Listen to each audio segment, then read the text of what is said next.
राज्यपाल ने गलत किया था, उद्धव सरकार फिर से होगी बहाल।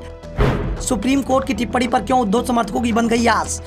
क्या उद्धव ठाकरे के पक्ष में फैसला देने वाला है सुप्रीम कोर्ट। महाराष्ट्र में सरकार विवाद को लेकर उद्धव ठाकरे और एकनाथ शिंदे के बीच में चल रही लड़ाई पर सुप्रीम कोर्ट में सुनवाई पूरी हो चुकी है।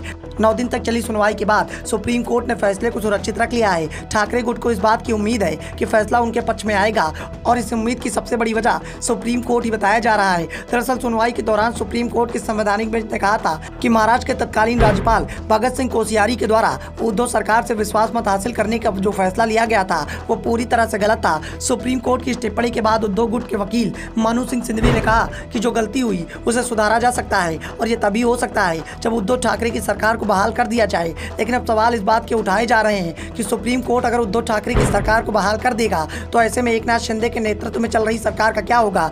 Chief justice DY Chandrachud, MR Shah, justice Krishna Murari, Hema Kohli और जस्टिस PS नरसिम्हा की बेंच ने आखिरी टिप्पणी में महाराष्ट्र में उद्धव सरकार के गिरने पर कई महत्वपूर्ण बातें कही। पीठ ने कहा कि दोनों पक्षों की दलीलों और दस्तावेजों के परीक्षण के बाद हम इस निर्णय पर पहुंचे हैं कि मुख्यमंत्री से 30 जून को विश्वास मत हासिल करने की राज्यपाल की मांग ही गलत थी, लेकिन हम इसके बदले में क्या राहत दे सकते हैं। इस पर उद्धव ठाकरे की शिवसेना के पक्षकार अभिषेक मनु सिंघवी ने कहा कि ऐसी परिस्थिति का तो एक ही इलाज हो सकता है, वो है महाविकास अघाड़ी गठबंधन की सरकार की वापसी।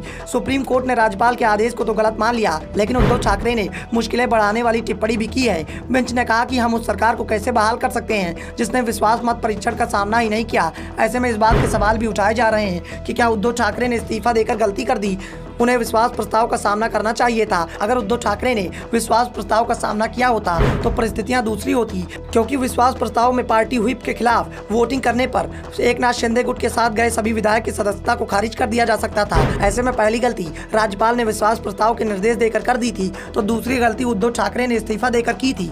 ऐसे में इस बात के सवाल भी उठाए जा रहे हैं कि कोर्ट किसकी गलती को माफ करेगा और किसकी गलती में सुधार करने के लिए आदेश देगा। संवैधानिक विशेषज्ञ इस बात का दावा कर रहे हैं कि कोर्ट में सुनवाई के दौरान एक चीज साफ दिखाई दे रही है कि अगर उद्धव ठाकरे ने इस्तीफा नहीं दिया होता और सरकार सदन में विश्वास प्रस्ताव हासिल नहीं कर पाती तो सुप्रीम कोर्ट के सामने उद्धव ठाकरे की सरकार को बहाल करना बेहद आसान विकल्प हो जाता।